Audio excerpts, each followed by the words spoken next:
Было много разговоров в отношении разведения костров в нацпарках.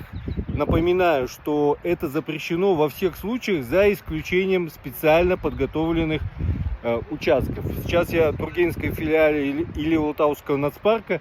Вот у нас представитель, инспектор нацпарка.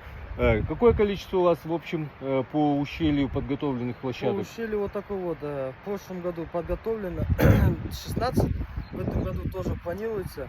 И вот с окончания этого месяца должны уже тоже такие вот.